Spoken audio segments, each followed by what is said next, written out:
Hello friends, जय हिंद दोस्तों कैसे हैं आप लोग। इस लेक्चर में हम मध्य प्रदेश की शिल्प कला को डिस्कस करेंगे दोस्तों।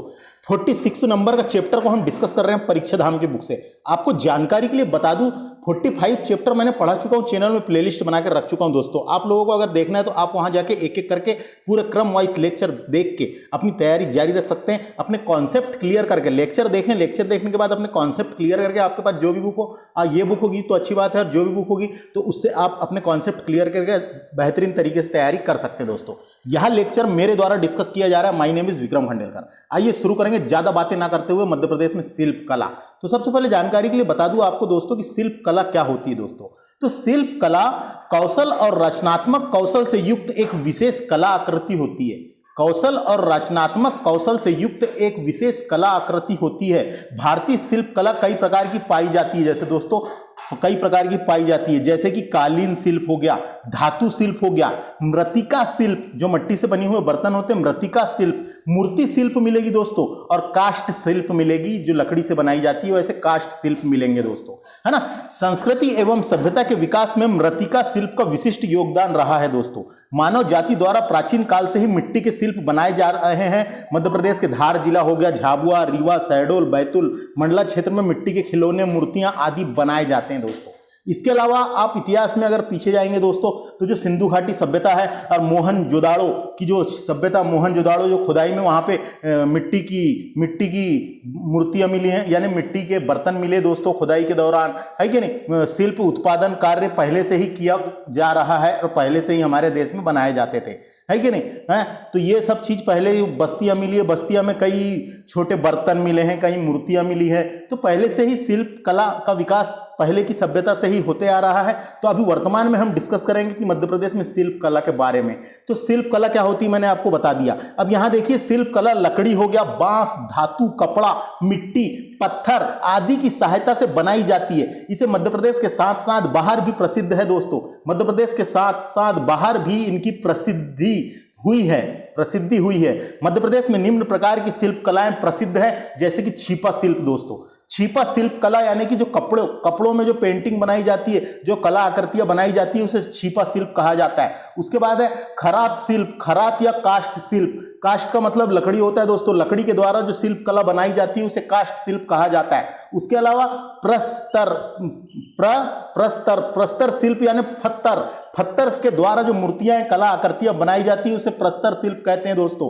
प्रस्तर शिल्प कला। लाख शिल्प कला, लाख होती है दोस्तों, एक लाख जिससे गोंद बनता है, जो पेड़ के लाख निकलती, लाख से भी कई सारी चूड़ियां बनती है और कई मूर्तियां और कला आकृतियां और गुड्डे गुड़ियां बनाई जाती है दोस्तों। तो गुड़िया शिल्प कला भी होती है एक, और एक पत्ता शिल्प कला होती है, जो पत्तों के द्वारा डिजाइन करके कुछ मूर्तियां, कुछ गुड़ियां, कुछ खिलौने बनाए जाते हैं, वो होता है दोस्तों। एक धातु शिल्प कला होती है दोस्तों, जो धातु को मिश्रण से बनती है, जैसे तांबे की मिश्रण से और कई, है ना। उसके अलावा मिट्टी की शिल्प कला भी होती है दोस्तों, जिसे मृतिका शिल्प कला भी बोलते हैं। मिट्टी के द्वारा बर्तन, खिलौने और बहुत सारी शिल्प कलाएं बनाई जाती है दोस्तों। तो एक एक करके हम बारी बारी से डिस्कस करेंगे कौन सी कला आकृतियां अपने आप पे बनाई जाती है, शिल्प कला हैं दोस्तों। सबसे पहले बात करते हैं अपन बांस शिल्प की। तो बांस जो होता है दोस्तों, बांस भी एक प्रकार की घास होती है। बांस एक प्रकार की सबसे बड़ी घास है दोस्तों, और मध्य प्रदेश में बालाघाट जिले को बांस जिला कहते हैं, क्योंकि बांस का सर्वाधिक उत्पादन इधर दक्षिण पूर्वी मध्य प्रदेश में ही बहुत ज्यादा होता है दोस्तों। तो मध्य प्रदेश में विभिन्न जनजातियों द्वारा बांस की कलात्मक वस्तुओं का निर्माण किया जाता है। इसका क्षेत्र हो गया झाबुआ, मंडला, बैतूल और उमरिया। झाबुआ, मंडला, बैतूल, उमरिया में बांस शिल्प कला के क्षेत्र है दोस्तों। ये बांस शिल्प कला के निर्मित वस्तुएं जैसे आकर्षित होती है, आकर्षण खिलौने बनाए जाते हैं, है ना। सजावट की वस्तुएं बनाई जाती है, नाइट लैंप बनाए जाते हैं। जो लैंप होते हैं ना दोस्तों, लैंप जिसमें जो उजाला देने के लिए लैंप बनाए जाते हैं, और टोकरियां बनाई जाती है, टोकरियां बनाई जाती है, देखो आप इमेज में देख सकते हैं। तो बांस शिल्प कला से इतना ही है दोस्तों, इतना ही याद रखने की बनती है। मध्य प्रदेश के विभिन्न जनजातियों द्वारा बांस की कलात्मक वस्तुओं का निर्माण किया जाता है। झाबुआ, मंडला, बैतूल, उमरिया। बांस शिल्प कला से निर्मित वस्तुएं, आकर्षण खिलौने बनाए जाते हैं, सजावटें वस्तुएं, नाइट लैंप और टोकरियां बनाई जाती है, टोकरी, है ना, ये सब बनाई जाती है। बात करेंगे दोस्तों गुड़िया शिल्प। गुड़िया नाम से पता चल रहा है गुड़िया बनाई जाती होगी इसकी। तो नई पुरानी रंगीन चिंदियों, जो चिंदी निकलते हैं दोस्तों, जो कपड़े की चिंदियों और कागज के टुकड़े से गुड़िया बनाई जाती है। जो चिंदी निकलते हैं, जो कपड़े फट जाते हैं और उनकी जो चिंदियां बनाई जाती है, चिंदी निकलते हैं, तो चिंदी और कागजों से टुकड़ों से गुड़िया बनाई जाती है। इसका प्रमुख केंद्र ग्वालियर और झाबुआ है दोस्तों, याद रखना है। गुड़िया शिल्प कहाँ पे इसका प्रमुख केंद्र है, एक ग्वालियर और दूसरा झाबुआ। झाबुआ की आदिवासी गुड़िया जीआई टैग के लिए प्रस्तावित है, यानी कि इतनी फेमस है दोस्तों ग्वालियर झाबुआ की आदिवासी गुड़िया की जीआई टैग उसको देंगे करके बोले हैं, प्रस्तावित है। श्रीमती बत्तो बाई प्रमुख भील गुड़िया कलाकार है दोस्तों, नाम याद रखना है इनका। क्या नाम है? श्रीमती बत्तो बाई। श्रीमती बत्तो बाई प्रमुख भील गुड़िया कलाकार है। तो बत्तो भाई किससे संबंधित है? गुड़िया कलाकार, गुड़िया बनाती भील गुड़िया कलाकार है बत्तो बाई। ये देखो यहाँ पे आप इमेज देख सकते हैं, इस प्रकार की गुड़िया बनाई जाती है शिल्प कला में, गुड़िया शिल्प में। आगे हम डिस्कस करेंगे अब दूसरे नंबर की। एक है दोस्तों ये पत्थर शिल्प कला, जिसे क्या बोले हैं, प्रस्तर शिल्प कला भी कहते हैं, जो पत्थरों के द्वारा बनाई जाती है। पत्थरों पर विभिन्न प्रकार की कला आकृति निर्मित की जाती है। इसके प्रमुख क्षेत्र मंदसौर और रतलाम है दोस्तों।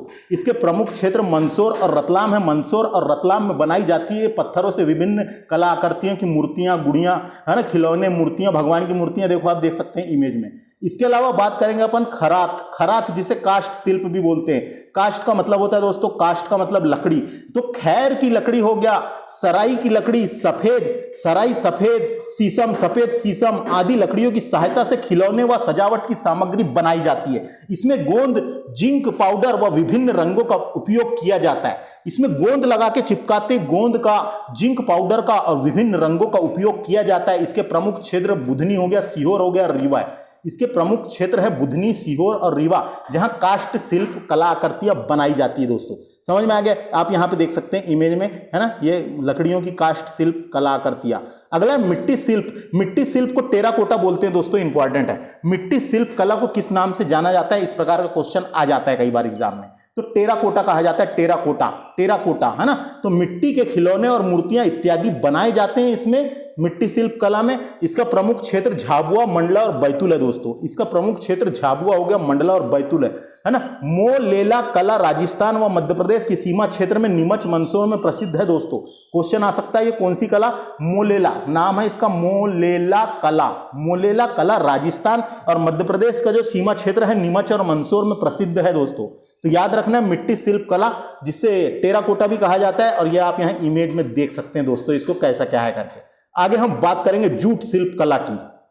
तो शिल्प का मतलब ही क्या होता है? निर्माण करना कोई चीज का, है ना, कोई चीज का निर्माण करना, कोई तत्वों का निर्माण करना या कुछ चीज बनाना, उसे शिल्प कहा जाता है। तो बात हो रही है यहाँ पे जूट शिल्प कला की। तो मध्य प्रदेश के कारीगरों ने जूट हस्तशिल्प में अपनी खास जगह बनाई है। इंदौर, भोपाल, ग्वालियर और रीवा जिले में मुख्य रूप से जूट के शिल्प बनाए जाते हैं। जूट के शिल्प बनाई जाते हैं दोस्तों।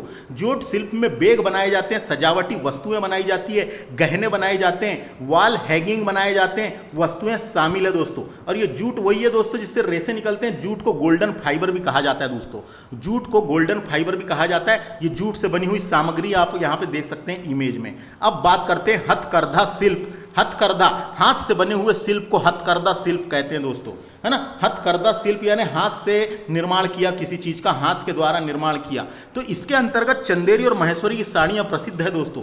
चंदेरी की साड़ियां अशोकनगर में फेमस है, अशोकनगर में होती है चंदेरी, अशोकनगर में आता है। और महेश्वर की साड़ियां दोस्तों ये आता है खरगोन में, महेश्वर आता है खरगोन में दोस्तों। ये दोनों इंपॉर्टेंट है, चंदेरी की साड़ी और महेश्वर की साड़ी। चंदेरी की साड़ी अशोकनगर और महेश्वर की साड़ी कहाँ पे है? ये है अपना महेश्वर की साड़ी खरगोन में दोस्तों।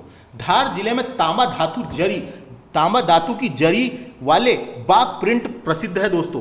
जरी वाले यानी जरी के बटुए भी बनते हैं, जरी वाले बाग प्रिंट प्रसिद्ध है ना। तो ये याद रखना इंपॉर्टेंट है। धार में तांबा धातु की जरी वाले बाग प्रिंट प्रसिद्ध है। क्वेश्चन आ सकता है बाग प्रिंट कहाँ प्रसिद्ध है? धार जिले में दोस्तों, है ना। छीपा शिल्प की बात करेंगे। छीपा का मतलब होता है कपड़े बनाने वाले, कपड़ों में छपाई करने, कपड़े बनाने वालों को छीपा कहा जाता है। तो कपड़ों पर विभिन्न रंगों की सहायता से इन्हें बनाया जाता है। उज्जैन में भैरूगढ़ छीपा शिल्प देश भर के लिए प्रसिद्ध है दोस्तों। उज्जैन के भैरूगढ़ छीपा शिल्प, उज्जैन का भैरूगढ़ छीपा शिल्प देश भर में प्रसिद्ध है, याद रखना है। ये छीपा शिल्प जो कपड़े में छपाई और रंगाई की जाती है उसकी इमेज आप यहां देख सकते हैं दोस्तों। बाग प्रिंट के बारे में बताया गया, इंपॉर्टेंट है, बहुत क्वेश्चन आते हैं बाग प्रिंट से। ये बाग प्रिंट बहुत इंपॉर्टेंट है दोस्तों, डायरेक्ट क्वेश्चन आता है। बाग प्रिंट का संबंध मध्य प्रदेश के किस जिले से? धार जिले में होती है, याद रखना है। बाघ प्रिंट में तांबा धातु का उपयोग जरी के रूप में किया जाता है दोस्तों, जरी के रूप में किया जाता है। बाघ प्रिंट में अरंडी हो गया, तांबा धातु, अनार के छिलके, हर्रा, बेहड़ा आदि का उपयोग रंगों के रूप में किया जाता है, आदि का उपयोग रंगों के रूप में किया जाता है ना। और इस्माइल सुलेमान खत्री को बाघ प्रिंट का जनक या आविष्कारक माना जाता है। क्वेश्चन डायरेक्ट आता है, बाघ प्रिंट का जनक या आविष्कारक किसे माना जाता है? तो उसका नाम है इस्माइल सुलेमान खत्री। इस्माइल सुलेमान खत्री नाम याद रखना है इनको, बाघ प्रिंट के आविष्कारक माना जाता है। और वर्तमान में मोहम्मद यूसुफ खत्री और अब्दुल कादिर खत्री आदि प्रमुख बाघ प्रिंट के कलाकार हैं दोस्तों। ये दोनों के नाम याद रखना है, क्वेश्चन बन सकता है क्योंकि इनसे कि मोहम्मद यूसुफ खत्री और अब्दुल कादिर खत्री किससे संबंधित है? तो ये किसके कलाकार है? तो बाघ प्रिंट के कलाकार है। बाघ प्रिंट इंपॉर्टेंट है, इससे क्वेश्चन बनते आ रहा है, याद रखना है। आगे हम बात करते हैं दोस्तों अब धातु शिल्प की।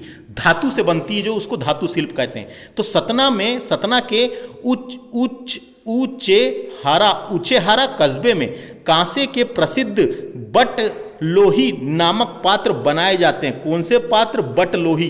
बटलोही नामक पात्र बनाए जाते हैं। क्वेश्चन आ सकता है, बटलोही नामक पात्र कहाँ बनाए जाते हैं? बटलोही नामक पात्र सतना जिले के ऊंचेहारा कस्बे में बनाए जाते हैं। बेल मेटल मूर्तियों के लिए दतिया व टीकमगढ़ प्रसिद्ध है दोस्तों। बेल मेटल मूर्तियों के लिए दतिया, बेल मेटल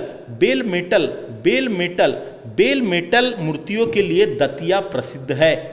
दतिया प्रसिद्ध है। बेल मेटल में, जो बेल मेटल का मतलब होता है दोस्तों, इसमें तांबा प्लस टीन का मिश्रण होता है। 4:3 में तांबा का 4 अनुपात और 1 अनुपात टीन का अनुपात 1 होता है। 4:3 यानी 1, 4:1 यानी तांबा और टीन का अनुपात होता है, मिश्रण होता है, उसको बेल मेटल कहते हैं। तो बेल मेटल मूर्तियों के लिए दतिया व टीकमगढ़ प्रसिद्ध है। ये क्वेश्चन आ सकता है कि बेल मेटल मूर्तियों के लिए कौन से जिले प्रसिद्ध है? तो दतिया और टीकमगढ़ प्रसिद्ध है, ये याद रखना है। और बटलोही नामक पात्र बनाए जाते हैं सतना में, इतना इंपॉर्टेंट है, ये देख सकते हैं आप ये मूर्ति इमेज में, है ना। आगे बात करेंगे लाख शिल्प दोस्तों।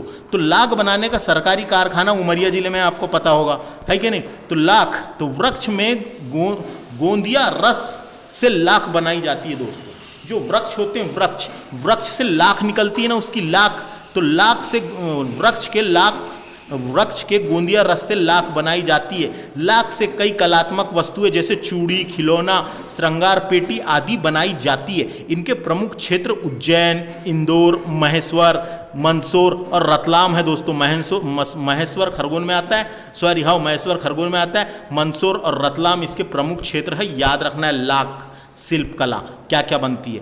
पत्ता शिल्प की बात करेंगे तो पत्ते का प्रयोग प्रमुखता झाड़ू, खिलौने इत्यादि बनाने में किए जाते हैं दोस्तों। विभिन्न जाति और जनजाति क्षेत्र में शिल्प कला जीवित है। विभिन्न जाति और जनजाति के क्षेत्र में शिल्प कला जीवित है। मैंने बताया था ना आपको शुरू में, शिल्प कला जीवित है कि जनजातियों के द्वारा, है कि नहीं, जनजातियों के द्वारा बनाई जाती है कि नहीं। हाँ, तो पहले से ही सांस्कृतिक और सभ्यता के विकास में जनजाति का काफ़ी योगदान रहा है, पहले से ही काफ़ी योगदान रहा है, तो इसीलिए बनाई जाती है दोस्तों। तो समझ में आ गया। आगे बात करते हैं अपन अन्य चर्चित शिल्प कलाएं। आत्मनिर्भर मध्य प्रदेश के तहत अन्य चर्चित शिल्प कलाएं कौन सी हैं?